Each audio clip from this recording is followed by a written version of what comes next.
say a word of prayer before we start? Sure, brother. Praise the Yeah, Lord. praise the Lord. Yeah. Let us pray. Abba Father, we come before your throne of grace, Lord Father God. We thank you for this wonderful day, Lord Father God.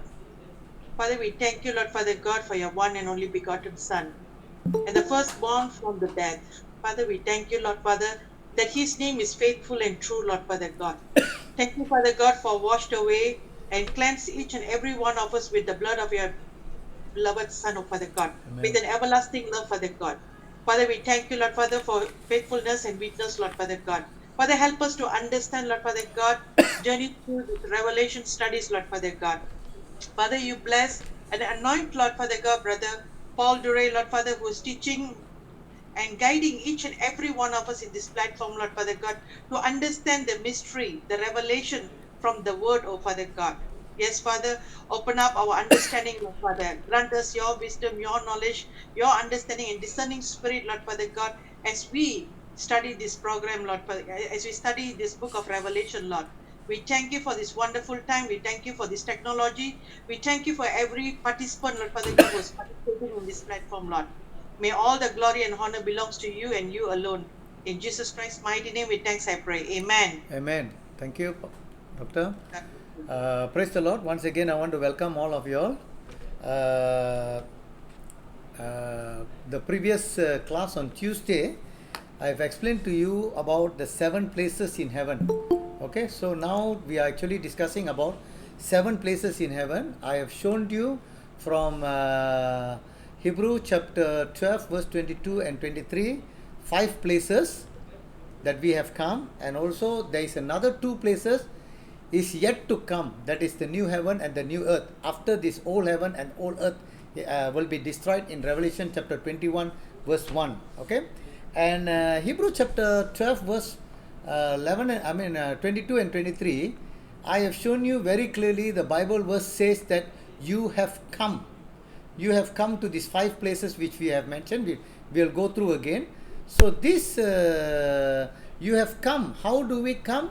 Because Old Testament people cannot come near God, but we can come because by the blood of Jesus Christ, which I have explained the previous introduction place there. Okay, and I have told you that in the introduction itself that Jesus has came to prepare a place for us in heaven, which will be heavenly Jerusalem in the Father's house, a mansion. Okay, a place for us to stay. You see, a place for us to stay. In the same way, the Old Testament, Abraham, Isaac, and Jacob, they are waiting for a city built by God. Okay, built by God. So that also I have already explained to you. And of course, how do I explain? I also told you Jeremiah chapter 3 verse 14, where God said, I am married to you. I will take one from a city. This is the prophecy or a promise given to the Israelite. One from a city and 2 from a family, Israelites family. Okay, so this is God is telling them to come back to Him. All right. So basically, how does the Israelites going to be? They will be in Zion with God. Okay, and the first place which I introduced to you all is the city called Zion. That is where God, Jesus, and Holy Spirit, as I've told you earlier, they are omnipresent. The triune God is omnipresent. Omnipresent means they are everywhere. So I don't need to repeat this again by telling that these people are there. No, I will only go directly on a person who is going to be the future residents of that place. And I want to tell you, I cannot tell you 100% these are the people, but I can in a spiritual manner we can just read to understand from the word of God the things written in the Bible, that these are the people who will be there. Okay, so this is actually a very deep teaching. Only by a spiritual mind we can understand it. If not, we will not if not, we will not be able to understand it. Okay, the second one I have shown you in the Mount Zion, the 24 elders will be there, and the 4 living creatures will be there. We will see that who are they. And then the 144,000 sealed Israelites, we have seen that during the resurrection, chronological event of resurrection, where you see the 144,000 sealed Israelites were sealed during the tribulation period, and the mid of the tribulation period, after their ministry, they were caught up. Okay, they were snatched to heaven, and they are seen. These 144,000 are seen in Mount Zion together with the Lamb. They follow the Lamb, Jesus Christ. Wherever Jesus went in Mount Zion, they followed and singing the song of Moses. Okay, so and then the two witnesses will be also there, and Old Testament saints, as I've told you, there is a city which Abraham, Isaac and Jacob are waiting. So this is the place where the residents are going to be Father, Son and the Holy Spirit with the Old Testament saints. And of course the second place, which is also in heaven, which is the place called Heavenly Jerusalem, which we have completed the last time. We will glance through that again. And in Heavenly Jerusalem is actually where the bride of Jesus Christ is going to be, and also the 12 angels at the gate. Okay, Heavenly Jerusalem is a square building. Square building which is very big, very wide, and there are 12 gates. Okay, 12 gates, and in the 12 gates there are 12 angels who will be there. Okay, today we are going to see the third place, but before we go and see the third place, I will just glance through again the slides in a very fast way, so that you will understand the thing. Okay, let me go through. I hope you can see the slides. You can see the slides? Alright, so this is the 7 places.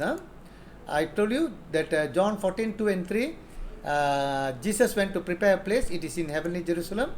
John saw the city, new Heavenly Jerusalem, coming down from heaven, from God, Mount Zion, prepared as a bride adorned for a husband. That means it is going to come down to the new earth, not the old earth, new earth. On the contrary, that means on a different view, you can see that Abraham, Isaac and Jacob and all the Old Testament, they are waiting for a city which has a foundation, whose builder and maker is God. There the maker or the person who went to prepare for us is Jesus Christ. I have told you the difference about, in my introduction, I have told you the role of Jesus Christ and God and also the Holy Spirit in 1 Corinthians chapter 12 verse 4, 5, 6, how they give their gift and how they differ in their role. Okay, so this is something as a spiritually matured person need to understand how they display or how they work. So if you understand how God's way is, it will be easier for us to understand this thing here also. Okay, so as I've told you that God say that for I am married to you, I will take one from the city and two from a family. Jeremiah 3:14. He's telling to the Israelites, he's not telling to the church, but Jesus was telling to his disciples, who is the church. Okay, Old Testament saints are expecting for a city in Zion, whose builder and the maker is God, but the New Testament disciples are promised a city,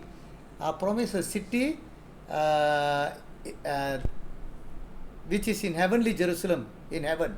Okay, so this I think you all understand. Okay, this is the key verse.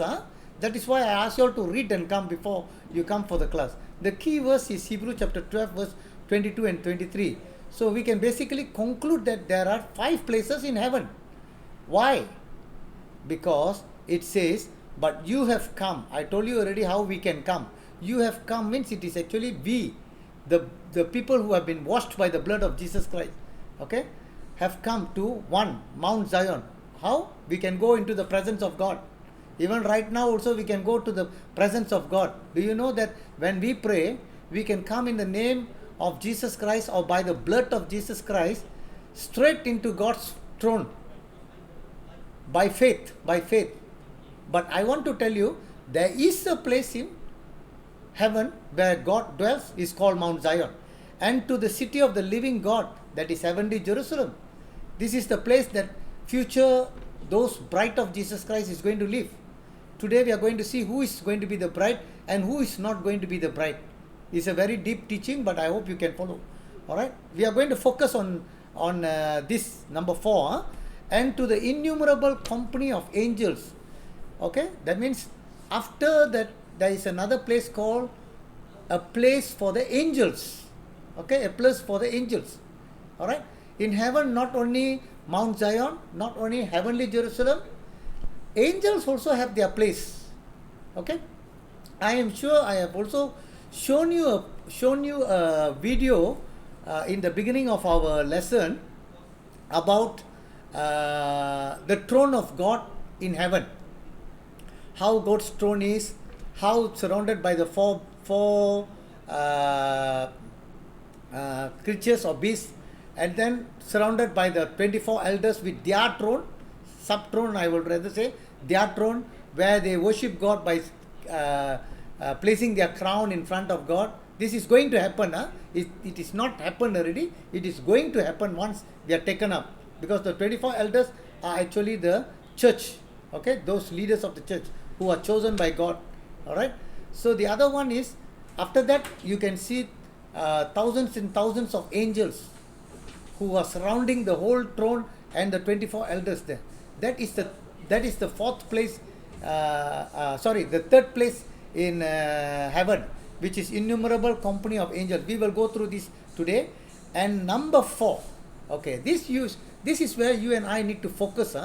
Our mind should concentrate here fully. Why? General Assembly and the church of the firstborn who are registered in heaven. Okay, this is the New Testament, or those who died in Christ, or rather I would say those whose name are registered in heaven.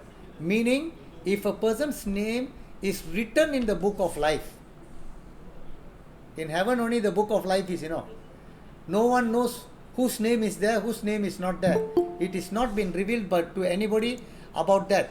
But one thing Jesus have mentioned to the disciples during the time when he sent them out 2 by 2, when the disciples came back, they were very happy to see that even the demons and even the others, evil spirit fall from heaven.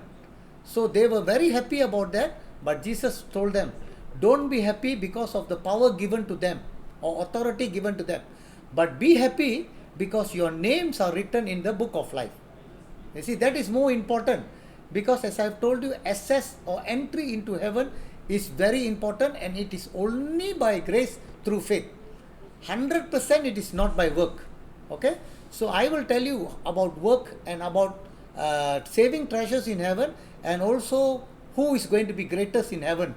We are going to deal with that when we come to this chapter, where General Assembly and Church of the Firstborn who are registered in heaven. And then finally, to God the judge of all, to the spirit of just man made perfect. Okay, this is actually the Old Testament saints. Old Testament saints. This is the New Testament about Jesus Christ. I mean, those who died in Christ. Okay, General Assembly. General Assembly means a group of people, and the Church of the Firstborn. Church of Firstborn means on the day of Pentecost, when they are born or added to the church, they are the firstborn of the church. Okay, who are registered in heaven, meaning their name is registered in heaven when they accepted Jesus Christ as their personal savior. When they repent and believe the gospel, they are a born again Christian. Their name is registered in heaven. Okay, so that is how they are registered. Okay, spirit of just man made perfect. Why spirit of just man made perfect? Okay, why they are called spirit and not soul? Because during the Old Testament side, as I have told you earlier, their sins are not fully forgiven. Okay, God would have blotted out their sin, but only the time when Jesus comes, or when they resurrect, or when they being perfected, then only their sins are fully forgiven. Okay, they are also in heaven, in the place called paradise. Okay, Abraham's bosom, where the Lazarus and the rich man, you remember the story? So Lazarus is in the Abraham's bosom. They are also in paradise, but they have to wait for those church to be perfected first. Perfected means to be made like Jesus. Okay, without sin and perfected. That's it. They already have their salvation to enter into the Father's house or heavenly Jerusalem.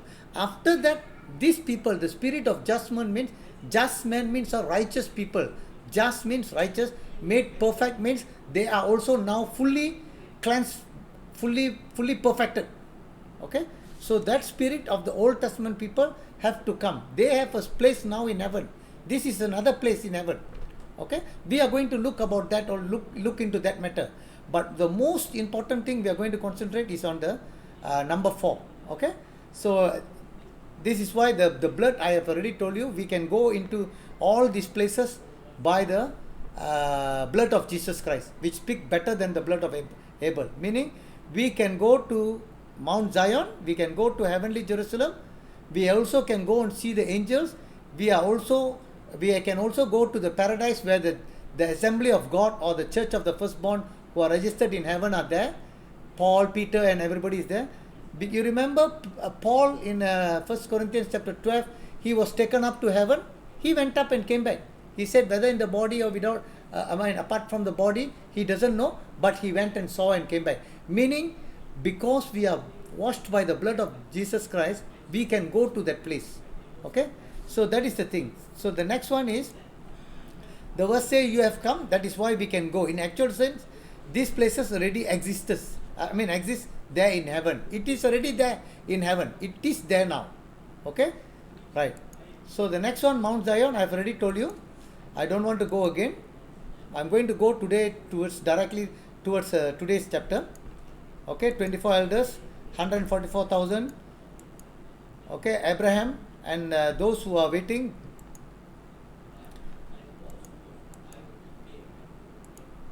It's a shadow of how the Old Testament people lived. When the pillar of cloud, you remember the pillar of cloud, where the tabernacle, where the Ark of Covenant, where the 10 commandments were all inside the Ark of Covenant. So how they lived in the wilderness, that is how in heaven, where you can see God and the people there, those who are important people, like the Israelites people who are chosen by 144,000, and the two, and then the rest of the people, one from a city and two from this one, it will be like a square. It will be like a square place where 3 from each side, 3 tribes from each side, they will be there. They will be with God. They will be with God. Okay, heavenly Jerusalem is there with God, but will come down to the earth. For Christians or those in Christ, they will be having heavenly Jerusalem, new heaven and new earth.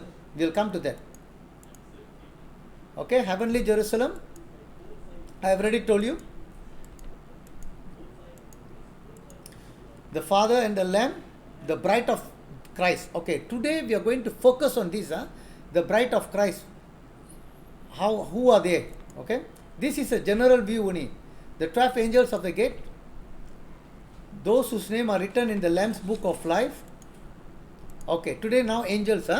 I'm going to go through those innumerable company of angels. Okay, this is the topic for today. Revelation chapter 5 verse 11. He looked, I heard the voice of many angels. John, he looked me, John. I heard the voice of many angels around the throne, the living creatures and the elders, and the number of them was 10,000 times 10,000 and thousands of thousands, meaning cannot count the number. Okay, during the olden days or Old Testament time, they cannot count the numbers, but now there are numbers, but even then we do not know. The numbers is too great to be numbered. Okay, too great to be numbered. Okay, the number of angels is unknown, but there are great number of them as innumerable, cannot count, company of angels. You see, even though there is a fall of angels, but still there are so many angels in heaven. Alright, Hebrews chapter 12 verse 22. 1,000 ministered to him, 10,000 times 10,000 stood before him, the court was seated and the book were opened. This is in Daniel chapter 7 verse 10. Okay, Daniel also saw the vision of multitude or many angels in the presence of God. Okay, Revelation 5:11, I have already said that there is a lot of angels, and Matthew 25:41. Okay, so today I'm just going to talk a little bit about angels, not a very deep teaching about angels, a little bit for us to understand what actually angels are. Alright, so basically you must understand that when God was in the beginning, as I've told you, without any creation, God was there, He was spirit. Okay. Then when he created the heaven and the earth, okay, when he created the heavens and the earth, so to take care of the heaven and the earth, before he created man, he had angels. He created angels. So the second verse, the earth was formless, doesn't come into the picture at all. We are still in the first verse in Genesis chapter 1 verse 1, where God created the heaven and the earth, and there were many angels. So one of the angels, Lucifer, he fall or sin. When he fall and sin, and that is when that angel's name became the ancient serpent, devil, Satan, and so on and so forth. Okay. So when he fall, his angels, fallen angels, or his group of people, because he's a cherubim, so when he fall and he came down, so what happened was, God, he has the heaven and the earth. Inside the earth, he created another thing called hell. He created another thing called hell. So that is where, when he created the hell, it was not meant for men, it was meant for the angels. The fallen angels, he went and kept it down in the hell. Okay. After the fallen angels, then only God has the plan of 7,000 years for the human. For the human. So the human who doesn't or disobey God or sin against God, he also sent them to hell. Hell is actually a temporary place, not a permanent judgment for that people or the angels there. It's only a temporary place. So he sent them there. Okay. So this is where you can see Matthew chapter 25 verse 41. I'm sure you know the parable of the sheep and the goat. So after God created the heaven and the earth, before he recreated the earth, he created the everlasting fire, which is called hell, for the devil and his angel. Okay. This is where the verse he says, then he will also say to those on the left hand, depart from me, you cursed, into the everlasting fire prepared for the devil and his angels. Okay. Lucifer, the devil, was a cherub before being cast out of heaven. Okay. You can see that in Ezekiel 28:13. I have already discussed this during my second class, where we talked about pre-Adamic. Okay. Pre-Adamic. I have already discussed. Okay. So the next one we can see, the place of the innumerable. Today I am just focusing on the place only. The place of the innumerable company of angels in the Bible is existing in heaven, and these are angels. These angels are worshipping God day and night. It is described in many places by the Old Testament saints like Ezekiel chapter 1 and 10, and even clearly by Apostle John in book of Revelation chapter 4. Alright. So just a glance through about angels. Basically, from the Bible, we know there are two types of angels. Two types of angels. Why the type is because of their look. Because of their look. Okay. Seraphim means it is a six wings angel. It has 6 wings. 2 cover the face, 2 cover the feet, and 2 for flying. Okay. 2 for flying. You can see that in Isaiah 6:2, Revelation 4:7 and 8. Okay. Then you can see cherubim. Okay. Cherubim. Cherubim is actually, you remember the 4 living creature in front of God? They are the cherubim. Okay, they are special angels, but each had 4 faces and have 4 wings. This one got 6 wings. Cherubim has 4 wings. You can see Ezekiel 1:5, 14:6, Ezekiel 10. This one you can see this one. So if you see the cherubim, not all the cherubim has 4 faces. The beast or the creature which is in front of God, there is 4 cherubim, but they have 1 face each. But below the throne of God, or where the throne is being held by, by the angels at the bottom, they have 4 faces. They have 4 faces. I think I will do this. I will send you another video link on how the throne of God, where God is there, it is movable. That throne is actually a structure where God sits on there, but below there are cherubim who are holding the thing, but that cherubim has 4 faces. Okay, the 4 faces are man, lion, ox, and eagle. But on the above throne, where God's throne is, in front of God's throne, That 4 creatures has 4 faces, but each one has 4 faces. Okay, they are man, lion, ox, and eagle. Okay, this has spiritual meaning on man, lion, ox, and eagle. Of course, what you can think about is why man is the pinnacles or the most important creation of God. Okay, that means he is the one who have a sense of things to think about, and he is the main person whom God has created. Okay, ultimate this one. Lion, among all the animals, lion is considered to be the king of the animals. Okay, ox is more of the most labor or most what they call Sacrifice. pardon? Sacrifice and I beg your pardon? Servanthood. sacrifice and service. Yes, a very committed or sacrificing animal, you can say. You see, ox. Okay, and eagle, of course, among the flying birds, is the king of the bird. Okay, all this got spiritual meaning behind. Some will relate it to Matthew, Mark, Luke, and John. Some can relate it even deeper than that.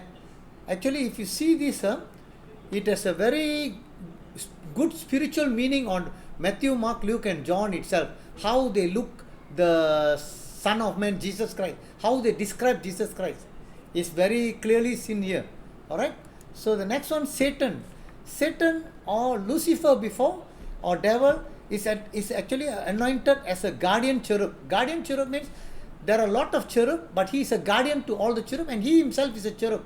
Cherub means I've already told you that he is a four-winged Satan. I mean four-winged angel. Okay, so you can see that. And just a few thought for you. Do angels have feelings? Yes, they do. Okay, Jesus said that when one person repent, there is rejoicing in heaven among the angels. So they have feeling. Okay, angels don't have physical body, but they can transform their body to come like a human to come and see here. They don't have blood. I mean, flesh and blood they don't have, but they can come like a flesh and blood in this earth. How do you see that? There are many places. When during the time of Abraham, the 3 visitors, God himself came like an angel or human form with 2 other angels who came like a human form. Okay, so even when Joseph was going to find for his brothers, one of the angels met him and told him that they have went to the Dothan. So you can see in the vision of Daniel, vision of Ezekiel, and many other people, they have seen the vision of angels. Okay, so they can come like a human form, but they are spiritual beings. They don't get married. Okay, so why I say they don't get married? Because the moment you and I are resurrected or caught up in the heaven, we also won't get married. Okay, there's no marriage in heaven. Okay, so they are unisex. Okay, then the other one, how many of you know that we will not only judge the world, but we will also judge the angels? We will be judging angels. Are you prepared to judge the angels? Because Paul was telling in 1 Corinthians 6, 2 and 3, he said, if there is some dispute among Christians, we shouldn't take it to the court. We shouldn't take it to a non-believer. That is where he was giving to us a secret, that if you and I take these things to court or to an unbeliever, he was telling, if you cannot settle this simple thing among believers and going to a non-believers, do you know not that we will be judging angels? How are you and I going to judge angel when we cannot settle small thing? How to settle small thing, you know, not very easy. Forgive and forget. That's what Jesus taught. Forgive and forget. So that is, if we know that we have been forgiven by Jesus for our sin, we will be ever willing to forgive anybody of their sins. So I don't see any problem there. Actually, what he was referring there. All right. So now that's all for angels. I hope I don't want to go very deep on angels teaching, but I want to go on General Assembly and the church of the firstborn which are written in heaven. Okay, this one I want to let you know before I want to start here. You have to be really understand what all the previous teachings which I will be inputting, or which I will be letting you all know at this point. We have to utilize it. So if you don't understand, I will give you a very good example for you. I will give you a very good example when I want to start here. Okay. In a physical world, you see, Jesus, when he was teaching about parable, you know how Jesus was talking about heavenly things relating to the earthly things. Okay, he was actually talking about how things in heaven comparing with earthly, like the fields, bird, the seed which he sows, the seed which is falling on the ground, and so on, is for us to understand. The thing which is heavenly. So in the same way, I'm repeating again, in the same way, if you want to understand this topic, I will give you a very simple understanding in the earthly life. Okay, for your understanding purpose in the earthly life.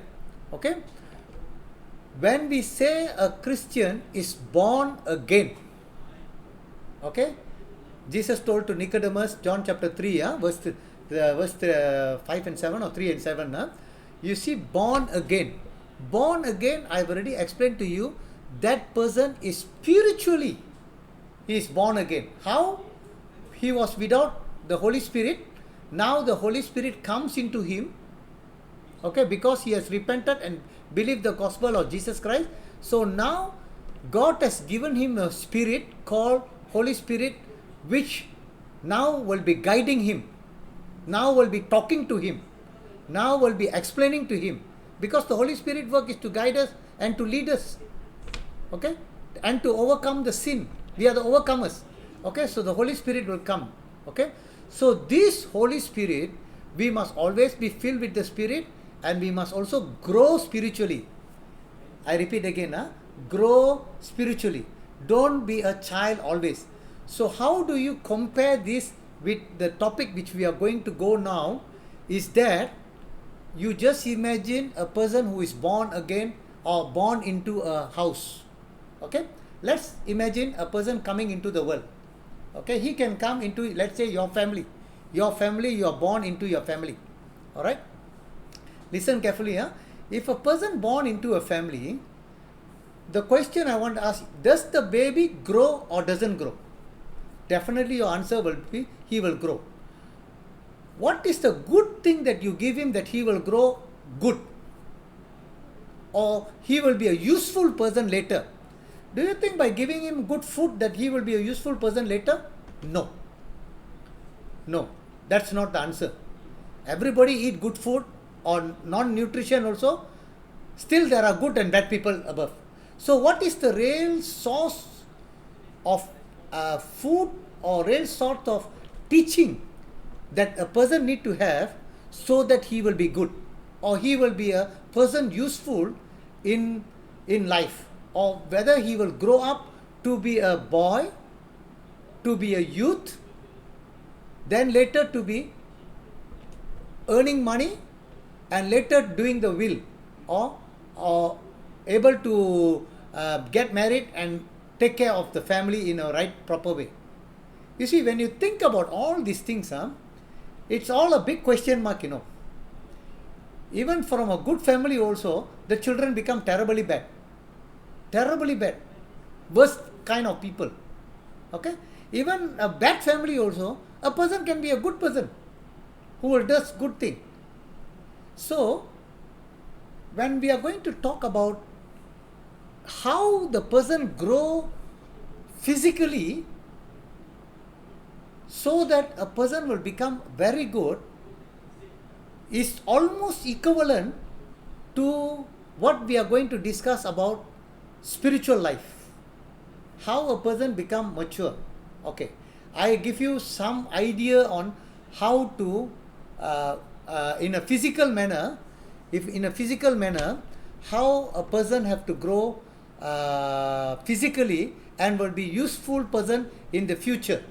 Okay, usually when a person is born in a very good family or in a very good environment, a nominal enough finance or enough enough love, so that person will have self-esteem. Self-esteem means self-confident. He will start to grow properly. Of course, food is important, drink is important. Teaching means there should be some proper teaching for him. Okay, some proper teaching given to him. Of course, teaching got two types of teaching. One is the moral teaching, and the other one is the worldly education teaching, which they go to school and inquire. Okay, they get. So through the teaching, if they pass, if they qualify, as they qualify or as they go slowly in a disciplined manner by the family, parents, father, mother, and others, teachers, and so on, they will be a very useful person. Okay, they will be basically a useful person, provided they themselves must be willing to learn. They themselves must be willing to obey. The person who is growing must be willing to obey, must be willing to listen, must be willing to learn, and he must grow in such a way so that he will grow into a very good or a person who is useful or be a blessing to the others, to be used by others. How far he grow, and that far he will be used by the society.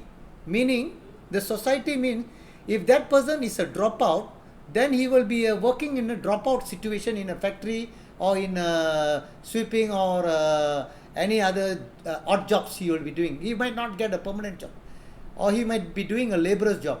So if he is a diploma or a person who is a little bit educated or little bit this one, so in that same sense, he will be getting a better job as a technician, as a technical assistant, or some clerk, and all so on and so forth. If he becomes a professional, maybe a degree or a master's, so he will be more useful. So he might have more capability. Okay. Of course, if he goes on further to get his doctorate and he become a specialist or he becomes some other thing, he will be even more talented or more useful for the society. Okay. So even I want to tell you how much they have gone in their education level, or how useful they are in the education level. Even at any level from the grassroots till the end, there are good people and bad people. Do you understand? There are good people at the bottom who are working just as a laborer, and there are also bad or wicked people as a laborer. There are also good people who are professional or highly doctors and lawyers and all these things, and there are also bad people there. Can you understand? So this is actually our physical life there. So in the same manner, I am going to teach you about spiritual life. Okay, we are going to look into this a person when he becomes a born again, how he is going to grow in the environment of the churches. If it is a false doctrine, they will grow in a false way. Can you understand? They will go in a false way. If they are taught earlier itself in a wrong teaching, they will grow in a wrong way. Okay? How much they want to obey or whether they want to reject is up to them. They can be dropouts. They can still continue to obey God and continue their life in discipline, and they can continue to grow and be useful to other and God's ministry in future. Okay? So this is actually basically, I'm just giving you a thought, but we are going to go in details about this now. Okay? So I hope you open your spiritual eye and spiritual mind to understand this thing. Okay. General Assembly and the Church of the Firstborn, whose names are written in heaven, okay, are referring to all those who are added to the church and not the Old Testament saints. I make it very clear for you. Meaning, this is a place where only the New Testament people or those who died in Christ and living in Christ are going to be there. Or in a better word, I will put to you one by one. General assembly means all the Christians. Okay? And the church of the firstborn whose names are written in heaven, all the Christians in the church who are the apostles, prophet, evangelists, pastors, teachers, and also those who are sitting in the church whose names are written in heaven. Their names are all written in heaven means they are written in the Lamb's Book of Life or the Book of Life. Lamb's Book of Life and Book of Life is the same. Okay, their names are written. How about Old Testament? Their names are also written in the Book of Life. Don't forget, they are also written in the Book of Life. But this also, whoever comes to the church, who are added to the church, doesn't matter who they are, as long as their names are written in heaven, they are the general assembly and the church of the firstborn whose names are written in heaven. Okay? Can you understand? According to the Bible. Alright. The church was born in Acts chapter 2 on the day on Pentecost day. Many were added to the church as in Acts 2:41 and 47. Okay? Then those who gladly received his word were baptized, and that day about 3,000 souls, this is during the time of Peter's first preaching, were added to them. Praising God and having favor with all the people, the Lord added to the church daily those who are being saved. Okay. I want to let you know very clearly, according to the Bible, Peter preached the gospel of Jesus Christ, and when he preached, when the Holy Spirit came and convict them, they repented and they believed in the gospel or believed in Jesus, and that is where God chose their name and added them in the church, meaning written their name in the book of life or in the register in heaven. Okay? Whose name is written in heaven, their names are written in the book of life in heaven. Can you understand? This is what is happening down in the earth when they receive. Up there, their names are written in the book of life. Okay? Those who are saved, their names are written in the book of life and are called General Assembly and the Church of the Firstborn who are registered in heaven. Your name and my name is already registered in heaven. Okay? They are born again Christian. Okay? So the moment when you accept every Christian, they are born again. Now they need to grow to mature in Christ. Okay? They need to grow. But most of the Christians grow to a certain extent but are unwilling to further grow, but decided to live a normal Christian life due to many reasons. I hope you understand this statement. If I were to ask a person, just for example, I hope you don't get annoyed or don't get very angry with me or anything like that. I just want to ask you.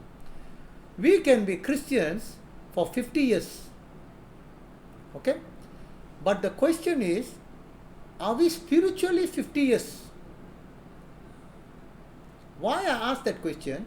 Just imagine and see in a physical realm, if a person who is born suddenly doesn't grow, or it is retarded. Retarded means it doesn't have a proper growing lifestyle. Maybe the eyes, mouth all out of shape. Growing also, doesn't know how to go to the toilet, doesn't know how to go to wash himself or herself up. You see, that person is called retarded physically. So I want to explain to you, in our spiritual realm, there are many Christians who are retarded. They are retarded. The reason is, as I've told you, they might not have good nutrition from the family, or they are born in a very wrong way. Wrong way means they are not according to the Bible. So they will be retarded. They cannot grow further. Even if they grow further also, they are going to get a wrong teaching because it's not taken from the Bible. You have to get the right teaching, the right way from the Bible.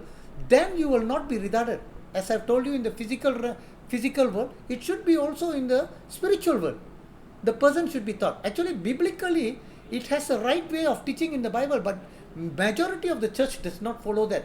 They only follow their method. or their pastors who have prepared the books or their theologies there. They want to follow their theology so that they don't run from the certain churches or certain theology. Is it? So biblically we are going to see about that in a small, in a very simple way. As long as you build your kingdom or your denomination, then you are not building God's kingdom. God's kingdom is in the Bible. All right, I will show you that. Okay, so majority, if you see the Christian, as they grow to a certain level, they want to do the work of the Lord because of a small argument between pastor and the member, church member and the church member, or brother and the sister there, or family itself. Finish. That's it. They will stop. I will go to church. I will come back. I will pay my tithe. I will pray. I will do that. I will do this, but I don't want to do anything further. They get stuck. They cannot move anywhere.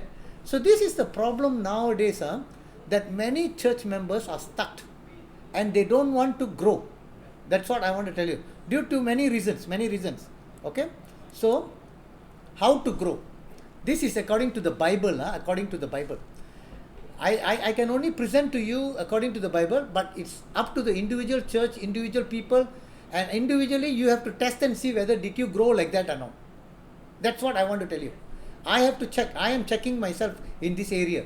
I seriously, I tell you, when I read the Bible, when something is new, I want to follow what is from the Bible, not from the word, not from the people who have taught me. I have been taught a lot of things, but when I come to realize the Bible teaches the other way, I change myself. So that is where we must be willing to not only learn, but to obey the word of God. Okay, to obey the word of God. Okay, number one, how to grow in Christ. If you remember, we want to grow in Christ, means Jesus is our center, foundation, focus, and our faith is there. So Jesus told in Matthew 28 verse 19 and 20, this one I have already told you all earlier, I am repeating it again, because at this topic is very important for a church, this general assembly of the church of the firstborn. How a born again person, how he need to grow, I have to teach you. Then only I can explain to you where will they live later. Where is their residential place? Whether heavenly Jerusalem or earth, or whether in heaven or new heaven, or whether they are going to be in hell, or rather lake of fire. I have to tell you that. Okay. So if you see Matthew 28, 19 and 20, Jesus very clearly says that to his disciple, that's the start, core. Before that there is no Jesus, no gospel. No gospel, no Jesus. Jesus came for the Israelite people. Now he died 40 days. After that, at the end of the 40 days, he took them to Mount Olive, and then he told his disciple, this is the instruction given. What was the instruction given? He said, go into the world. Okay, I would rather say disciple, John, Peter, Paul, go to you and me. Don't talk about others, how we came about, never mind. Go into Paul, okay, let's say Mila, go to Paul and tell him the gospel. Preach to him the gospel. Okay, preach to him the gospel. Alright? If I believe, he said, baptize me in the name of the Father, Son, and of the Holy Spirit. Okay? If I believe. If I don't believe, don't baptize. If I believe the gospel, repent and believe. If I repent and believe, then they will baptize me. After that, Jesus told what you know, teaching them all the things that I have taught you. That means when I first believe, you know what is my first thing I should do? Not teach how to pray, not teach how to go to church, not teaching them how to read the Bible, not teaching them how to fast. All these things, even though the churches are teaching, even though you and I have been taught about that, but we have a very wrong concept of all these things. You understand what's the wrong concept? This is actually all inside the Bible. I'm not saying not inside the Bible. But I am telling you how Jesus told to the disciple, I have taught the disciple, now you go and teach them. The same thing I taught you. Can you understand? So let me focus on what Jesus taught the disciple first. Okay, what Jesus taught the disciple. Of course, Jesus taught the disciple a lot of things. So we do not know 100% of what Jesus taught the disciple, because they were 3.5 years with Jesus. But when you come to the Bible, which is given to us by God, written by the Holy Spirit, of course, what Jesus taught is written there. Okay, so you can see majority or the maximum amount of teaching of Jesus is written in Matthew 5, 6 and 7.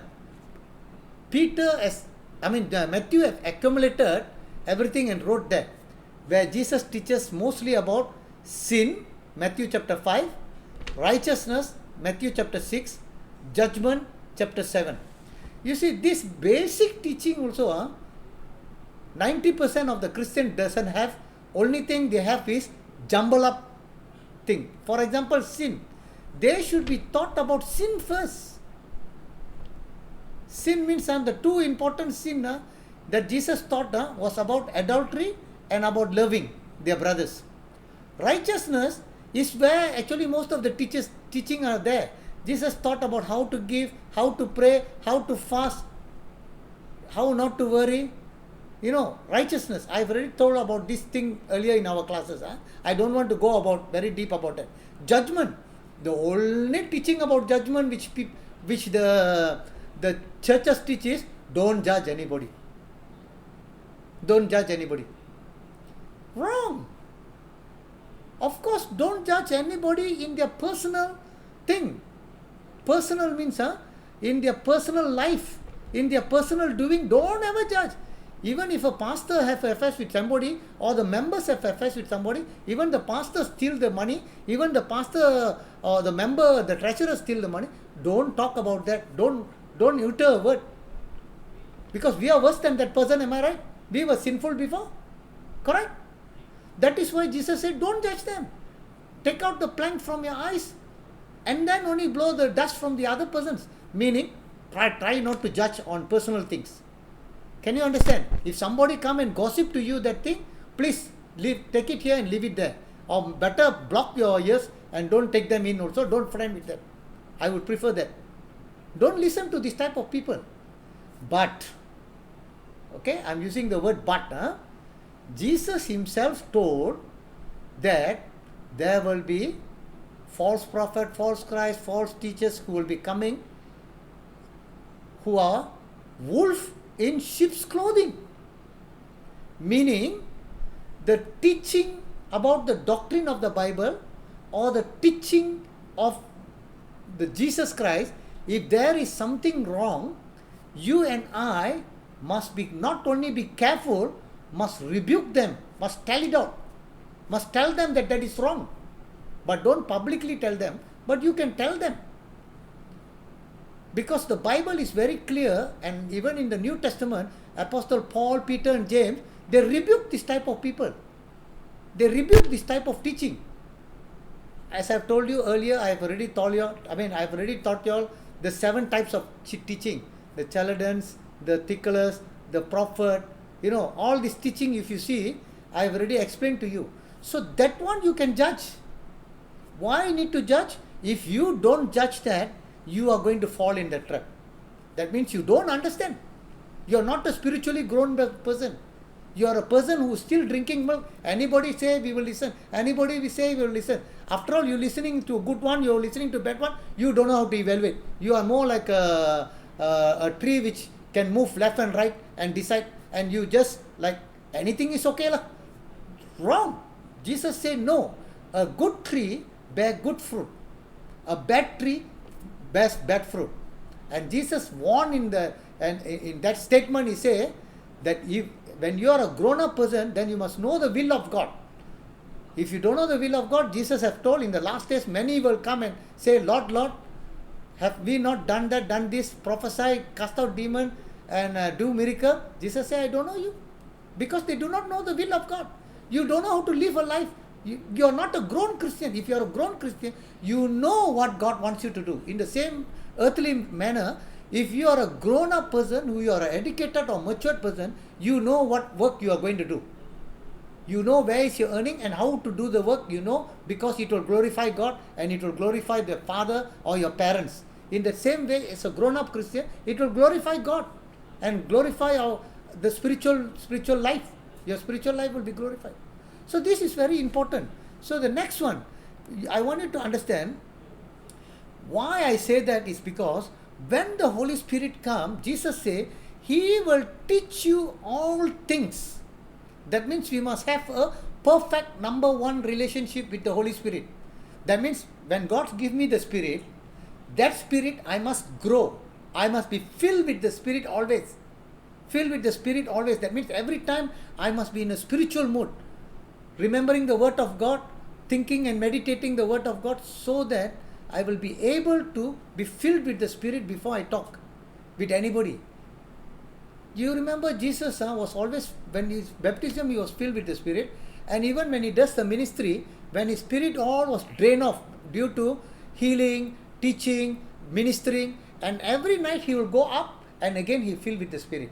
Apostle Paul, he says in Ephesians chapter 5, verse 15 to 17, if I'm not mistaken, 15 I think, he said, be voiced during this time because the days are evil, and be filled with the Spirit like a drunkard man. You know why drunkard man? He's not asking you to be a drunkard man. You know, a drunkard man, when he drinks, he's very high. He's very high. So he doesn't know what he's talking. He doesn't know what he's doing. He's out of his mind because the wine or the alcohol has already taken him to another level where he's not in his own level. He's not in his own manhood or in his mind. In the same way, we also must be filled with the Spirit so that we will be spiritually led. We will not be in our carnal or our human mind, but in a spiritual mind. Spiritual mind means you know what you are talking about and you know what you are doing it for. That is very important. We have to be filled with the Spirit. So that is why the Holy Spirit will come and teach you all things, not something, all things. Even Revelation also will teach you, even the book of Genesis also will teach you. He will teach you all the things which is written in the Bible and bring you to remembrance all the things that I have said to you. Just see what the Holy Spirit will do first. Jesus told, the day on Pentecost, the Holy Spirit will come into you. They were baptized by the Spirit. So the Holy Spirit came into the disciple. The Holy Spirit worked not only to convict and guilty and all teach you, it will teach them everything about the Old Testament and what about Jesus and everything that Jesus wants to tell, which they cannot absorb at that moment. Holy Spirit will come and teach additional thing. So even now also, Revelation also, Holy Spirit only have to teach us. Even your mind and my mind, the Holy Spirit only can teach us now. I cannot teach you, I want to tell you. Unless the Holy Spirit lead you. Just like Jesus breaking the bread, open your mind of the people, the two persons who were walking to the road on Adamus. When he broke the bread and gave it to them, then only they realized it was Jesus. Their mind was open.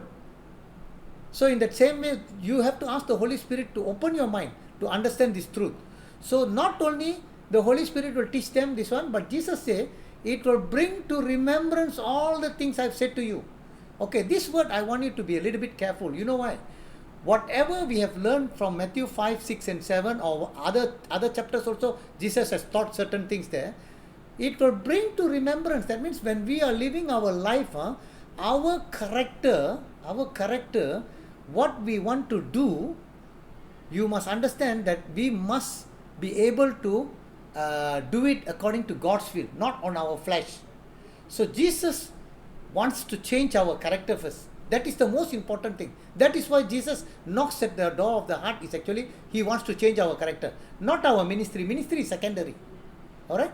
So he will bring to remembrance all the things. Means when we want to speak, when we want to think, when we want to see, when we want to do, when we want to decide, we must remember what Jesus said first. Whether it is in accordance to what Jesus said or what the Bible say, then only I am in Christ. Then only the next one, the Holy Spirit will come and tell us, no, this is not the right decision. You have to take this decision. This is what the Bible say. This is what you need to do. You see, we have to follow according to the will of God or the leading of the Holy Spirit or the teaching of the Bible that Jesus have taught. Alright? So then, if the Holy Spirit will bring to remembrance, that means now you tell me.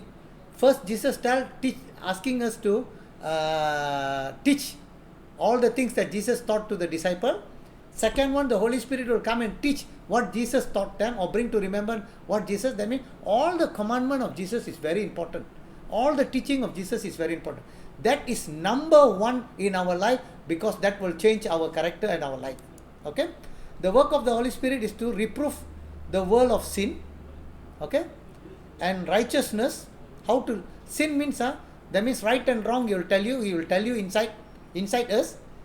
Okay, when the Holy Spirit comes and tells us, you must understand, you have to follow the Holy Spirit. The moment you reject the Holy Spirit or grieve the Holy Spirit, then the Holy Spirit will slow down telling you the thing. The moment you start to listen to the Holy Spirit, you will grow faster and faster. Maybe you will have tough time during your early stage, but God will definitely help you to grow faster. Okay? Righteousness, how to live a right life, and judgment. You must know which is right and which is wrong. Even when as I teaching you the Bible, I want to tell you, in the book of Revelation and in this book, there is no way any person can lie to you. Bible, nobody can lie. If somebody is teaching something wrong, very fast the Holy Spirit will tell that person is wrong. Actually, in spiritual mind, the Holy Spirit will guide us to make sure that what we are doing is right. Bible, very easy, very easy. Whether people want to take or don't want to take, you just tell them and leave it. That's all. If you know the truth, tell the truth personally to them and leave it. Whether they want to follow, they don't want to follow, it's up to them. That's what Paul, Peter, James and John all did. They know that Paul also said that the wolf will come in sheep clothing after he leaves in Ephesians. He said, be careful. Be careful. Peter said there's a lot of teaching. Paul says to Timothy and Titus, there is people will be having itchy ears to listen to. So many things will come. But we have to be very careful. We must know which is right and which is wrong. And there is no way you can go wrong if you have the Holy Spirit within you. Okay? This is the basic or the core teaching to change a person's inner character or the attitude. Okay, I want to tell you, if our character is not right with God or with the hearing of the Holy Spirit or the teaching of the Bible, we will know ourselves. We will know ourselves. Just check and see whether pride, everybody have pride now. I want to tell you, pride everybody have. Ego, everybody have. But only the level of pride. Anger, everybody have. You have, I have. Do you think we don't have pride? We have. Do you think we don't have ego? We have. Do you think we don't have anger? We have.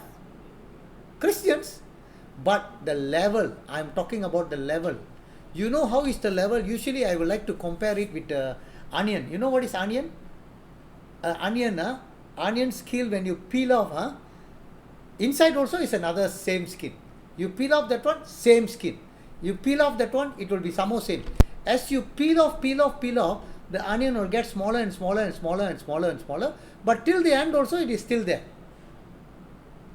This is how your ego, your pride, your anger, we still have. As a Christian, we still have. If you think you don't have, then something is wrong with you. But we need to peel off. As we grow in Christ, we need to peel off. All these things must go off slowly. Till we are in flesh and blood, we will have it. The day when Jesus comes, that will be gone. But don't keep your onion very big. Don't keep your ego very big. Don't keep your anger very big. You see? So don't keep your pride very big. God will oppose that. God is against those who are pride. But to the humble, He is very merciful. So we must understand God's word and we must peel off slowly one by one, and try to have a smaller or smaller ego, smaller anger. We have to learn. That is changing our character. This is ongoing till we die or till Jesus comes. Okay? So this is ongoing. So basically, this is inner character. You must try to change our character. our character within our life. That is the most important thing for a person to grow in Christ. It's not the ministry. You see, ministry when we do, it is actually for the reward. It's for the reward. I want to let you clear for you. A ministry is for the reward. The character that you change is for the who is the greatest in the kingdom of God is actually for the character. Unless the person becomes like a child or humbles like a child. Okay, I want to show you the difference between reward or greatness in the kingdom of God. Okay, Jesus very clearly say in Matthew 1 to 18, 1 to 3, he said, and also in Matthew chapter 5, that those who teach his commandment and follow his commandment are the greatest. Those who teach his commandment and do not follow are the least in the kingdom of God. And Matthew 18, he referred to the disciple telling them that to enter into the kingdom, you must change to become like a child. Okay, you must be like a child. Like a child means you don't think you are a grown-up person, then you will never go, because too many thinking. It's just by having faith in God. You see, a child have faith in the Father. It's just like that. We must have faith in God, that Jesus died for our sin and all these things, the gospel. So the moment we behave like a child, we have the entrance into the kingdom. But to become great means it's not rich, it's not rich. To become great means it is something like you are a powerful or you are an important person in the kingdom of God. You are an important person. You have a high responsibility in heaven. So to become great, then you and I must change our character to become humble like a child, or to teach the commandment of Jesus Christ and to follow it. Then you and I will be great. That is considered the greatness in the kingdom of God. But to have property or to have reward or to have much fruits in heaven, okay, the reward in heaven, that one is ministry. What you and I do for the Lord, or the work that we do, is reward. You see, when you and I go to the work, to do the work, every end of the month we get paid. We get paid for the work that we have done. Okay? For the work we have done, we get paid. So in that same manner, for the work we are doing for the Lord, we will get reward from the Lord Jesus Christ. Every work God will give, but it has to be done for Jesus Christ and in faith. If it is not done for Jesus Christ and not in faith, you will not get anything. It will be burnt. Or if what you do is known by man, you will not get that also either. You will not get that reward. You have already got it in this earth itself. You get the praise of man. That is what it means.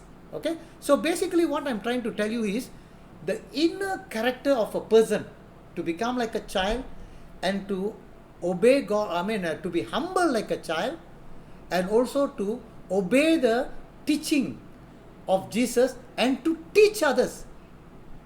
You have to teach others. Not only obey, to teach others. Then you will be great. Okay? So if you humble like a child, you come into the kingdom. But you are being like a child, you'll come into kingdom. But if you don't humble like a child, meaning you're still arguing, fighting, and having problems with other Christians, pastors and all these things, you are not humble. So you cannot be the greatest. And further to that, Jesus said, if you don't teach others the commandment of Jesus, we have to learn first. That's why the teaching of Jesus is very important. Sin, righteousness and judgment. Okay? We have to learn and we have to teach others. When we start teaching others and we follow ourselves, then we are greatest. If we start teaching but we don't follow it in our own life, like Jesus says, sin, committing adultery by seeing the woman. If I teach and I don't follow and I still go and see WhatsApp and all these things, then I won't be the greatest. That is what Jesus is trying to say in spiritual sense. Alright? So therefore, I want to tell you, basically the number one for a person when he becomes a Christian, if he is taught the teaching of Jesus Christ, If his character or the inner person is changed, I think that is already very good. Every church will be a perfect church. But the problem now is they do not follow the Bible. Alright? The next step is to know about the elementary principle of Christ, which is written in Hebrews 6, 1 and 2. I have already told you in Acts chapter 2. This also I have already told you about the teaching. Therefore, leaving the discussion of the elementary principle of Christ. This is in Hebrews chapter 6 verse 1 and 2. Let us go on to perfection. Once your character has become is changed. Okay? Repentance, believe Jesus, and now I change. Last time I smoked, now I don't smoke. Last time I drink, now I don't drink. Last time I tell a lie, now I don't tell a lie. Last time I get very angry fast, now I don't get very angry fast. Last time I had high pride, now I don't get very high pride. My character is changed. Once the character is changed, then I need to go on into, let us go on to perfection, not laying again the foundation of repentance from dead work. Don't do the same old work that you did before repentance. And faith towards God. If you have asked forgiveness from God from everything and then have faith in God, I think God will start to move into you. The doctrine, now we have to learn the doctrine. We have to be baptized. We must know the doctrine of baptism. There are 7 types of doctrine of baptism in the Bible, in the New Testament. Laying of hand, we have to start, when we live as a righteous person, we must know when to lay hand and all these things. I've already taught you that. The resurrection of the dead, of course, you must know now when you and I will be resurrected. I have told you the chronological event of resurrection. As Paul says in 1 Corinthians chapter 15, verse 23, each one in his own order. And the eternal judgment. Eternal judgment also, roughly I have told you, there are past judgment which God has already done. In the beginning of the creation, when angels fall down, judgment. Noah's time, judgment. And Sodom, Gomorrah, judgment. And there are certain judgment God has already done. In our lifetime, our Holy Communion, we have to judge ourselves. If we don't judge ourselves, judgment is going to come upon us. That is why many people are dead. Okay? So Paul says about that in Corinthians. And then the future judgment. Future judgment, I have already told you, as the chronological event of the resurrection, they are actually judged at that time. And the final judgment is on the great white throne judgment. That is the final judgment, where everybody who have not raised up, they will come in front and they are judged according to their work. According to their work. According to their deeds. Okay? And there the book of life is also open. Our book of life is also open. Alright? So this is how to grow in Christ. I have already told you. Alright? So therefore, as a result, when you and I are growing in Christ, we have some result that we need to see. Result means, if a person have properly grow in Christ, you can see certain result according to the Bible, according to what Jesus have mentioned. Okay? To check a person is a diploma, degree, or master, or PhD, or whatever the level is, in the spiritual realm, according to the Bible, there is also the level which we can check according to Jesus' word. I repeat again, worldly life, we see how is their education life. Okay? How is their character. So in the spiritual realm, there is a way how to check according to the word of Jesus Christ, which is in the Bible. Only in spiritual. I don't want to elaborate. I don't want to say I'm perfectly telling you this, but only if you open your spiritual eye, you can see this. If not, I don't know how to help you. Only the Holy Spirit will help you. Okay? You see, when Jesus was in this earth, he mentioned 4 important things that you and I should be. 4 important things during the life of Jesus, or 4 expectations which Jesus mentioned to every Christian or every believer. His expectation. Jesus expect that you must be like that. In our character also must be like that. In our serving of the Lord also must be like that. How? We are going to see that. Okay? We are going to see that Jesus said in Matthew chapter 15 verse 13. Here, Matthew chapter 15 verse 13, Jesus said that you are the salt of the earth. Correct? You are the salt of the earth. Jesus in his teaching, I told you what, 5, 6 and 7, his teaching is telling, To the disciple, he was telling, you are the salt of the earth. He was teaching further, he said, if the salt loses its taste, it is just thrown in the down, and for people to step and go, it is of no use. Okay, meaning why salt of the earth? I want you to watch the word salt and earth. Salt and earth, because for you to understand where we are going to live, this will come into a place. Okay, salt means your salt is actually the one who gives the taste. Okay, we put it in the curry, or we put it in this one. Okay, even though it is very cheap and it can be you can get it very easily. Even you go to the sea, you can see salt water. Okay, it's quite cheap. So basically, I want to tell you, when a person believes God, he has to change his character, his attitude. That person have to change his taste. Last time he was angry, he was jealous, he was a thief, he was a criminal, he was a killer, and so on and so forth. Now he has to change his character to a taste, a better taste than what he was previously before. He has to be living in this earth to give taste to others. He has to change his character first. Okay. The second one Jesus is expecting in verse 14, 5 verse 14, that you are the light of the world. When your character change, then you can shine your light. You can tell other people, don't smoke, don't tell a lie. When you change, then only you can tell others. If I don't change from my old character, I'm still doing the same thing, I cannot go and tell another person, don't smoke, don't tell a lie, don't drink, don't do that, and don't do this. Cannot understand. So basically, the second one, you become the light of the world. Watch the word light and the world. Okay? Watch the word light of the world. That means, world means the people in the world. Salt means individual. You live in this world, in this earth, you need to change your character. It is you yourself. But light means you are going to shine forth for others. Jesus said when a person burns the light, he cannot keep it under the bushel or under the bed. He has to keep it on the hilltop so that others may see. Once your character is changed, then you can be put into the higher place for others to see as an example, so that others can follow. If I am doing some bad work, if I see a person who have done a bad work and then he has come out of it, I want to follow him. I want to see as he, I want to do as what he does. I want to follow what he, how he came out. Who helped him? You see, that is what the light of the world. The next one, if you see in Matthew chapter 5 verse 48, teaching of Jesus, Jesus said, be perfect as my Father in heaven is perfect. You see, Jesus is expecting this, you know. He's telling, be perfect as my Father in heaven is perfect. Meaning, that means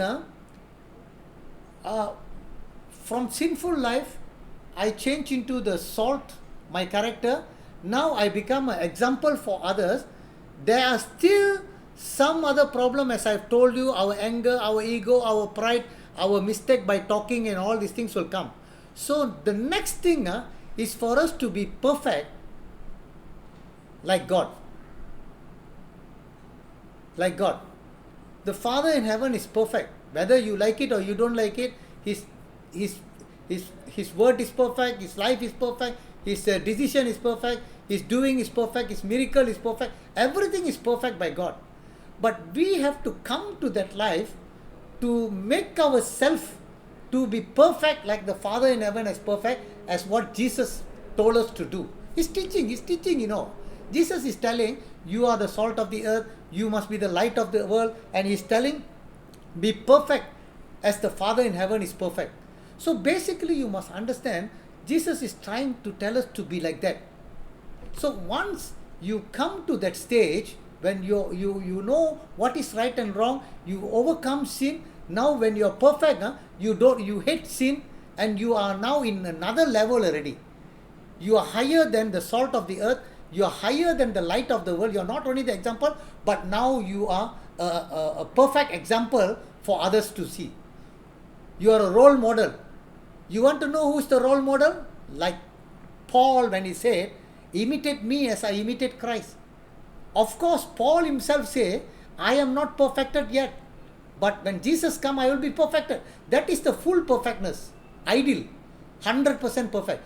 But while we are growing or spiritually maturing according to the Bible, we have to be perfect. That means we should try to minimize all the unnecessary things that we are doing, like telling a small lie, using wrong words, and then sending wrong SMS, sending wrong things. You know, we have to be perfect. If somebody is sending wrong message, immediately delete off, goes off. Don't be in the group, it is okay. People might hate you, it's okay. We have to please God, not this. That is the next level. Being perfect is not easy. I want to tell you, it's not easy. Is it? But Jesus is expecting us not only to be the salt of the earth by changing your character, not only to be an example just in the church to be a leader there, but He is expecting us to be perfect like the Father in heaven. Okay? This is the third level. The fourth level, if you see, it is to be the witness of Jesus Christ, witnesses of Jesus Christ. Basically, when you are salt of the earth, the light of the world, and being perfect, God or Jesus Himself will choose you and He will take you out to do His will. He wants to use you. He wants to use this type of people. He cannot use a sinner to do a sinner who have not repented to go and preach the gospel. He cannot do that. He cannot do that. He needs a person who is from sinful person, who have come out of sinful life and who has changed his character, who has set an example, and he is now trying to be perfect. He wants to use that person to fulfill God's will or God's desire. You know, if not, when you are perfect, you can only do good thing. But when you come to the witnessing for Jesus Christ, that is the ultimate stage where you see when Jesus was in this earth, He prepared the 12 disciples. The 12 disciples are terrible people, fishermen, zealots, who are criminals. I mean, basically they are, zealot means they are against the government, Roman government. They want to fight. They are very angry people and all these things. Jesus was converting them from salt of the earth, becoming the light of the world. And then when Jesus died and came back, He has made them to be a perfect. Like you see Thomas he was already given his life for Christ fully ready. So that is where the next step, they can go out as the apostle. He chose them to be the apostles. You know, not all the disciples. He didn't choose all the followers. He didn't choose all the disciples. Disciples are called the church. He didn't choose all. He chose certain 12 people to be called as apostles. You see, that is the next level, to do His will. That means they have given up the world, they have given up the family, they have given up entirely their life. Now 100% for Jesus Christ. 0% from the others. Can you see the growing life of a person, of a Christian life? If this is the way, if a person goes on, then once the inner person character change, then he can let his lights so shine before men, that others may see his good work and glorify his Father in heaven, which will bring others into the righteousness. They will shine like a star and they will bring souls to heaven. Souls, they will shine. People will see them and they will come. After a total surrender, sacrifice and commitment, that is actually be perfect as the Father in heaven is perfect. That means they want to commit themselves 100%. Then he can be called by Jesus to be identified as apostle, prophet, evangelist, pastors or teachers for the equipping of the saints, for the work of ministry, for the edification of the body of Christ, to the witness, and to be with the witness for Christ. They will be 100% for Jesus Christ. Okay? So the next one, I have to go a little bit fast. I think I cannot finish this because it's quite a difficult topic, but I hope you can follow what I'm trying to follow. Christians begin doing good works that pleases God, like personal devotion by praying, worshipping, fasting, reading Bible, attending church program, and so on and so forth. They will also earnestly desire the best gift of the Holy Spirit and do ministry. Okay? Later, when their character is molded and with their gift of the Holy Spirit, they must make sure they are calling. You see, this is where the problem, everybody got stagnant in the church life. Church life, they think that is the end of their church life. They want to be pastor, they want to be the leader, and they stop there. But that's not the point. Church is the body of Jesus Christ. If Jesus Christ were here, went to win the soul, not just sitting in the church and doing the ministry there.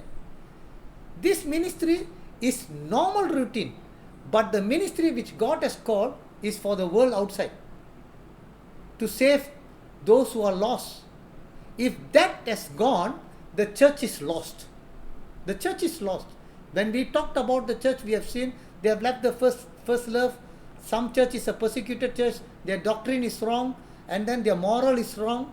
You see, their character is wrong, and then they become a dead church. They don't want to move, and then the final church is a lukewarm church. They are neither cold nor hot. You see, if church is going to be like that, that's why Jesus is warning them. He wants them to be like the Philadelphia church, to move, to evangelize, to go according to the word of God.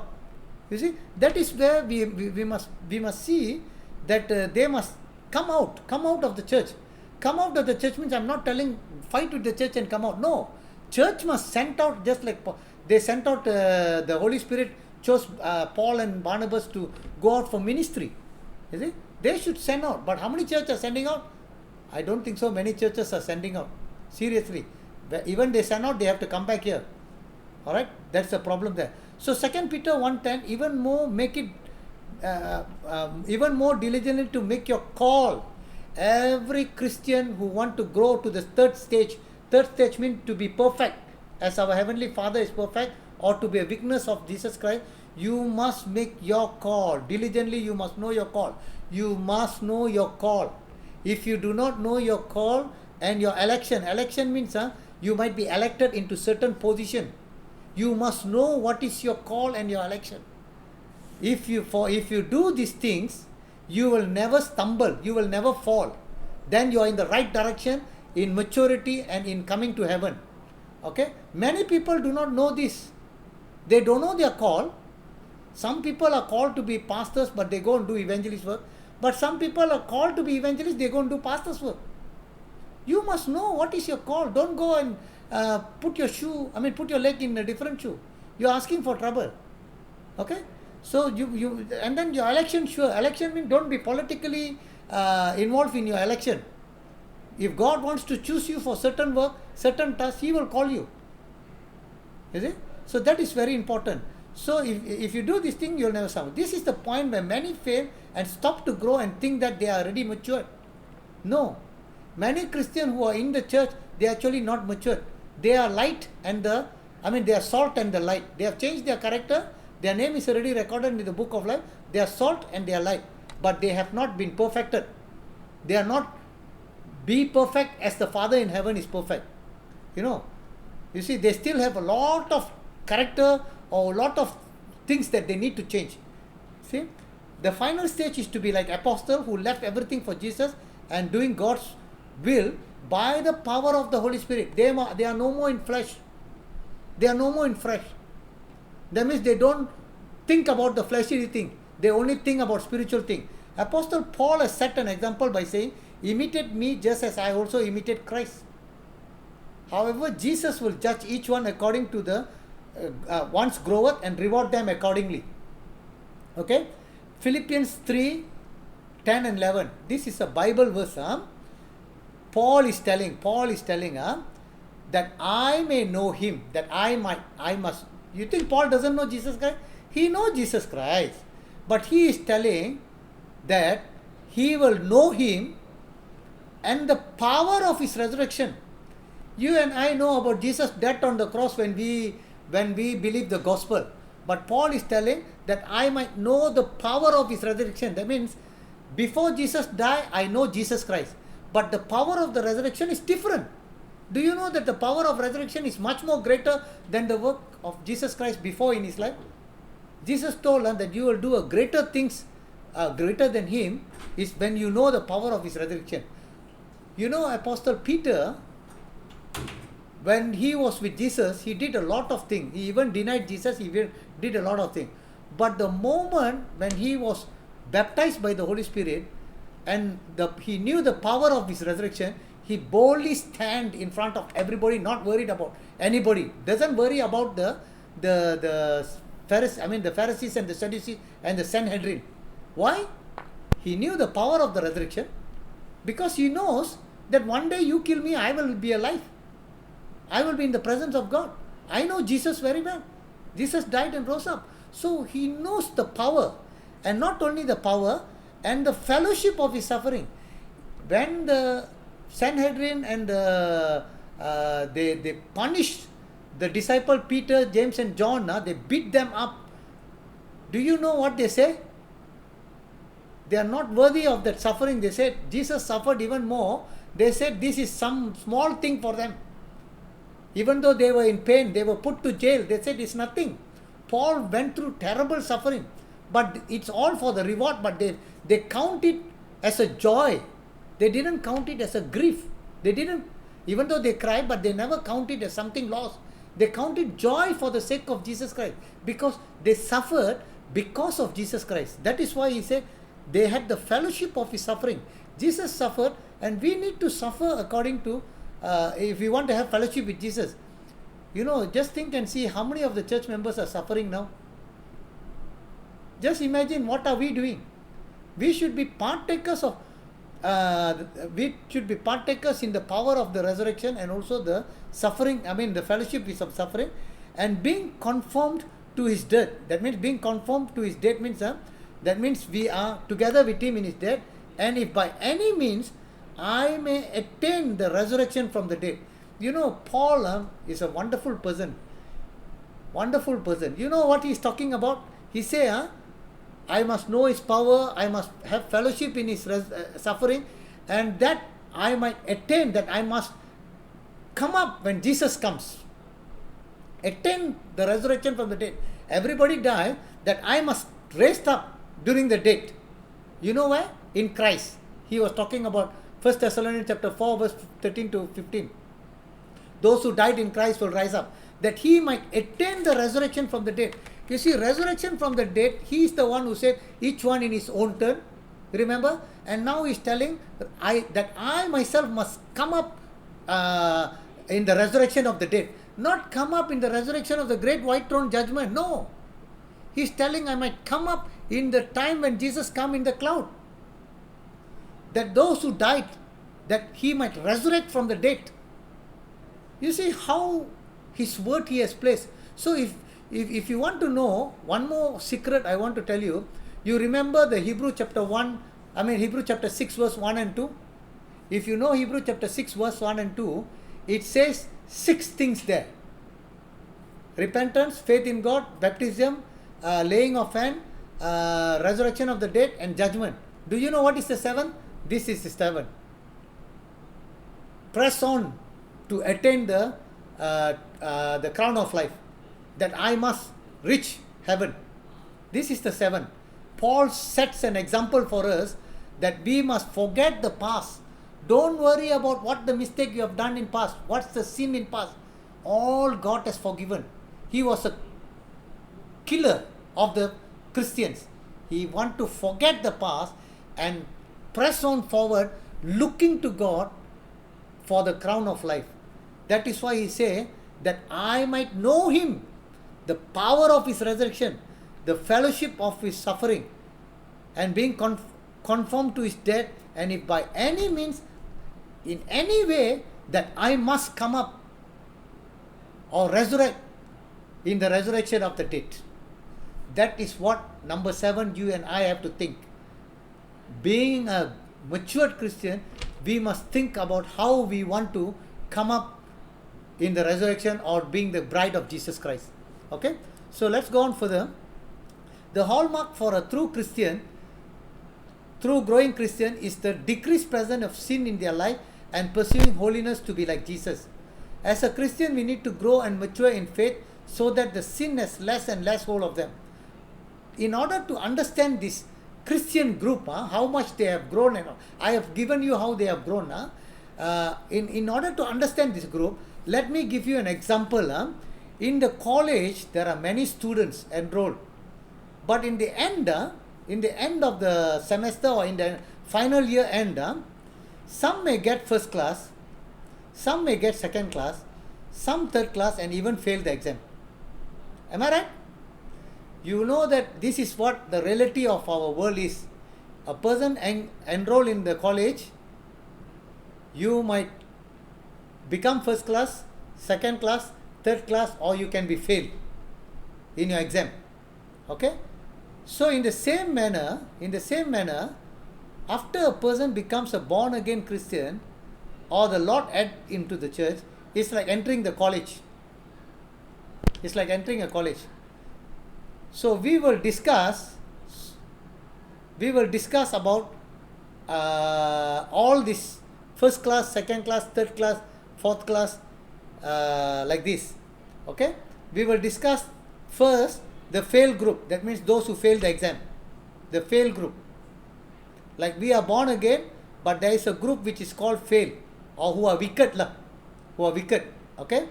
Second is the bride of Jesus Christ, first class student, who really mature to grow in Christ. Okay? And third and fourth are the residents of the new heaven and new earth. Third is actually the new heaven, fourth is the new earth. Okay? Can you set your mind to that spiritual level? I hope you do that. Okay? Fail group. I will go on to the fail group. How is the fail group is going to be? Okay, fail group is just like in the university, their name are removed. Maybe they have done a bad character. They are very naughty people. They are bad people. They don't want to study. They don't want to grow. When give assignment, they want to ponteng, or they want to get out of their class. Okay, so basically what they do, they are like a fail group. They don't want to study. They don't want to. They don't want the course itself. So final destination for them is to cast into the lake of fire. Okay, how? You can see Hebrew 3:12 gives a warning. Beware, brethren, lest there be any of you in an evil heart or unbelieving in departing from the living God. Some people enter into the college, they don't like the course, they want to run away, or they don't want to take the course. It's just like some people believe Jesus Christ. They actually don't believe Jesus Christ truly. They don't want to. They don't want to. They have evil heart. They never repented, but they believe Jesus, but they still continue doing their evil work. But some took Christianity to do evil work or to earn money. To earn money. So all these people, they are actually don't believe correctly, but they are departing from the living God. He who overcomes shall be clothed in white garment, and I will not blot out his name from the book of life, but I will confess his name before my Father and before his angel. This is to the Sardis church. Sardis church, Jesus is talking to the church. He said, he who overcomes. That means Sardis church is actually like a dead church. Dead church is the people who really don't believe. They have already gone very dry. First they believe, now they don't want to believe. Okay? So they have already gone very dry. So Jesus said that he who overcomes, come back to life again, come back spiritually, be filled with the Spirit. That they who overcome shall be clothed in white garment, and he will not blot out his name from the book of life. But Jesus will confess his name before the Father and before his angels. Jesus spoke to the Sardis church Christian and advised them to repent from their dying faith.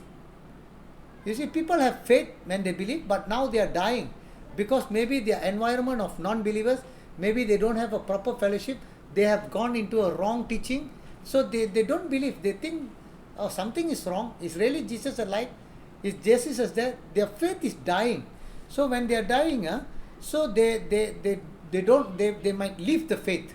Moses say in Exodus 32 verse 32 to 33, he says, yet now if you will forgive their sin, yet now if you will forgive their sin, but if not, I pray blot me out of your book which you have written. You see, God has written Moses' name. I don't know whether book of life or book of remembrance or any other book, I do not know. But he said, if you don't forgive this people, the Israelite people and kill all of them because of their stiff-neckedness, then you better take out my name from the book of life. Moses is telling God, and the Lord said to Moses, whoever has sinned against me, I will blot him out of my book. God is very serious about sins.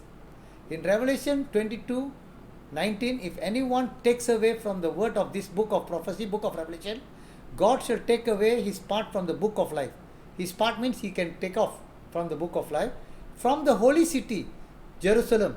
You remember I told you that we are going to live in the heavenly Jerusalem, and from the things which are written in this book. In every church for overcomers, Jesus say he will give them the manna, he will give them to eat the tree of life, he will give them a name, new name. He will say that he will remove them.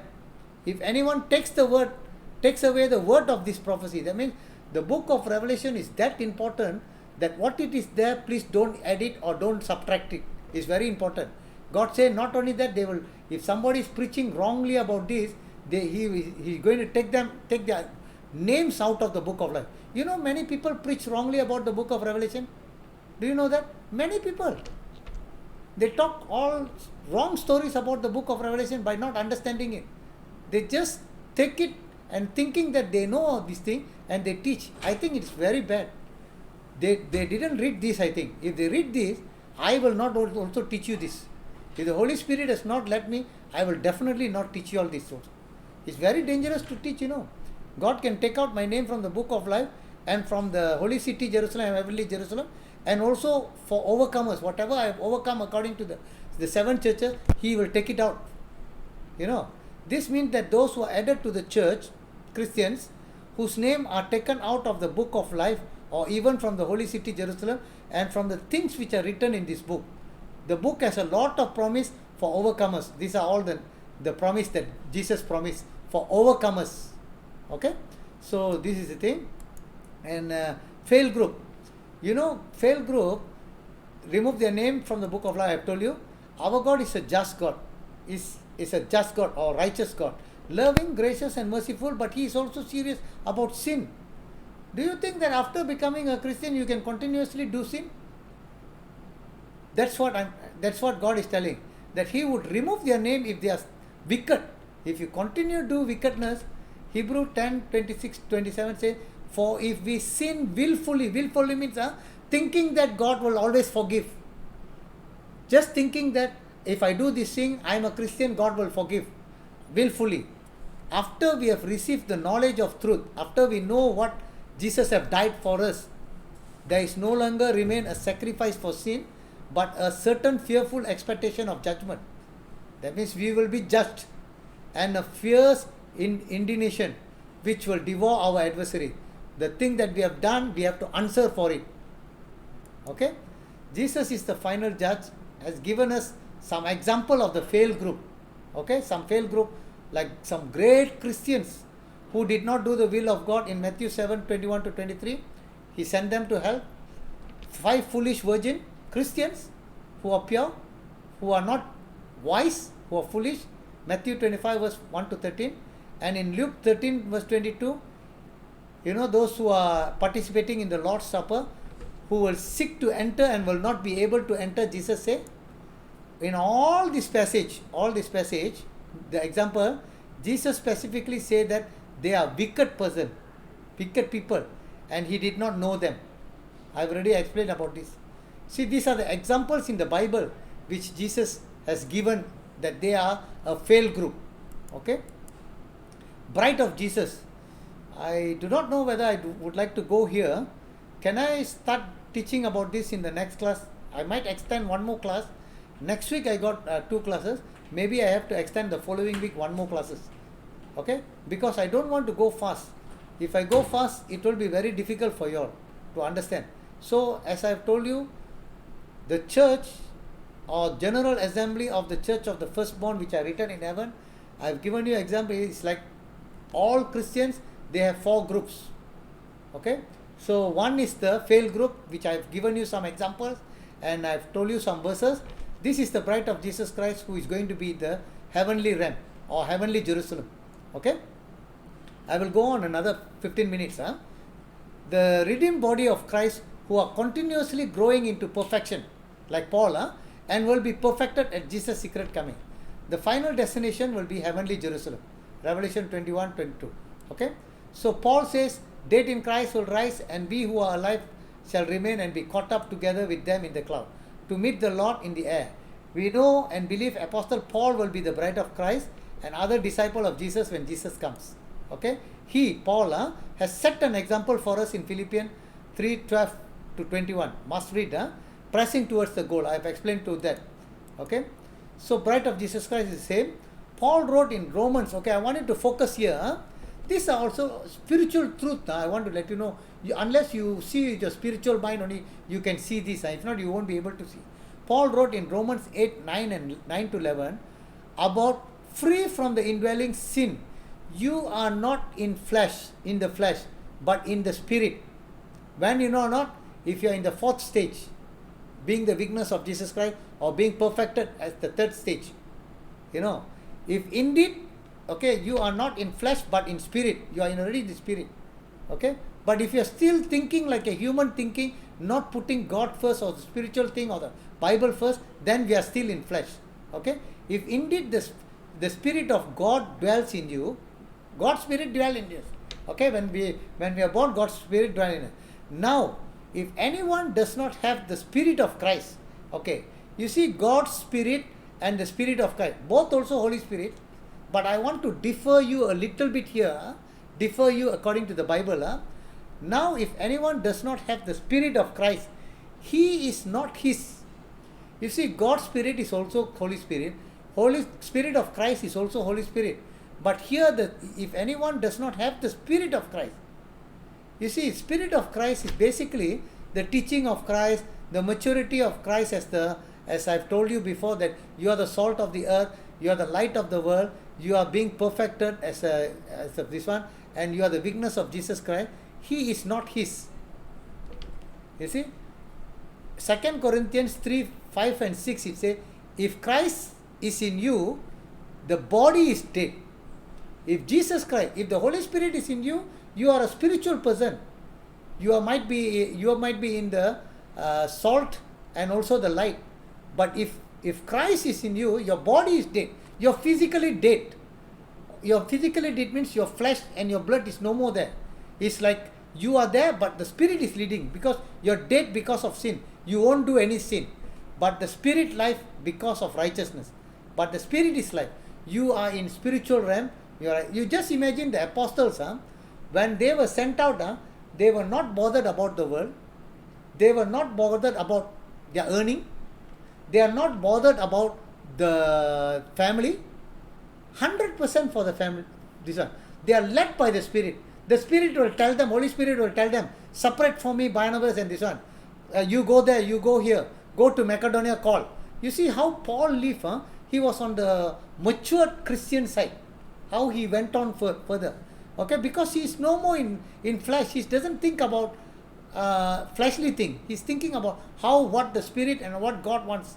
Okay, but if the Spirit of Him, God, who raised Jesus, God is the one who raised Jesus from the dead, dwells in you. He, God, who raised Jesus from the dead, will also give life to your mortal body, to your fleshly body, through His Spirit. Through His Spirit means through the resurrected Christ. You see, God will give you the Holy Spirit, then He will give you your mortal spirit, means He will give you Jesus Christ Spirit in you, the resurrected Christ Spirit also in you, who dwells in you. Can you see Holy Spirit there, God's Spirit there, Jesus Spirit also there? I do not know how to explain this, but when the resurrected Christ Spirit is in you, you will be different person in your ministry. Okay? So this is the thing. 2 Corinthians 3:16-18 say, our transformation in Christ comes gradually. We are changing, and it is a continuous operation. He who is holy, let him be holier still, and from glory to glory. Okay, this is in this verse here. Slowly we have to. It's a well-marked course of transition or the degrees. Do not be impatient, but yield in submission to Christ, to be in Christ as a bride of Christ. Why I say this? Because it's a process that we need to continuously grow. There is no stopping. If you have stopped, you are retarded Christian. Okay, the best example will be like Paul, Stephen, and other apostles of Jesus who has shown us the way. Okay, you know how Paul says, forgetting the past and all these things. Stephen, Acts 6:18. Stephen, full of faith and power, did great and wonders and signs among the people. Acts 7:55. But he, being full of the Holy Spirit, you see, he was fully led by the Holy Spirit before he was stoned to death. You see, if you are not full of the Holy Spirit, when you are stoned to death, you will be a fear. You won't die. You cannot forgive other people. Can you see the level of the maturity of Stephen, full of Holy Spirit, gazed into heaven. He saw heaven open and he saw the glory of God and Jesus standing at the right hand of God. And he can say, Father, forgive them, for they know not. The same word that Jesus said. They don't know what they are doing. You see, they are coming to a level of a different level to think what they are thinking. So our level of thinking or maturity must come to that level. That's what I'm trying to tell you. Okay? So the new heaven, the same thing. This group of believers, this group, this is the new heaven. Okay, that is the previous one is actually the heavenly Jerusalem. Okay, heavenly Jerusalem. So I don't want to go into the second group, which is the new heaven, and also the new earth, which is actually the third group. I will go into the third group in the next class. So come prayerfully in the next class. I have to stop here. I have just given you the first group, but of course the next class I won't talk to you about the Mount Zion and heavenly Jerusalem and the innumerable angels. I won't talk. I will start off straight with these 4 groups, only from this general assembly of the church of the firstborn. You have to learn. But even this slide also I'm not going to give you at the moment. I'm not going to give you, but I will give you today the notes which is written in my book, which have everything about this. I will give you the notes. Okay, I will give you the notes. Those who have the book, it is actually chapter 9, but I will give you the notes in the book. Those who can read, you can read it, and you come to the class, you will understand it better. Okay, so praise the Lord, and I will close in prayer, and thank you for this time, and see you next week. And hopefully next week when you come, please do come early before 7:30. Don't come sharp 7:30. Okay, it's quite difficult for me. I have to open my eyes and admit you in. Okay, so let's pray. Heavenly and gracious Father, once again we want to thank you for this time that you have given us. Father, thank you for the 7 places which are written in your word of Father, which exists in heaven.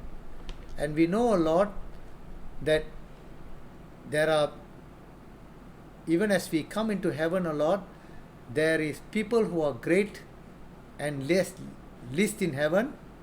There are people who are having many rewards and less rewards and no reward in heaven. Father, we pray, oh Father, help us to understand the truth from the Bible, even as we ponder about the place where the general assembly of the church of the firstborn which are written in heaven.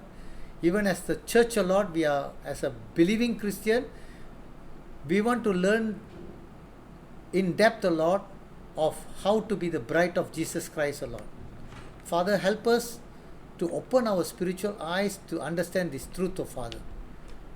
Lord, we want to commit each and everyone into your hand, and we pray, O Lord, that you will continue to bless us. Help us to remember this word and to meditate this word again and again, so that it will be in our heart and our mind, O Lord.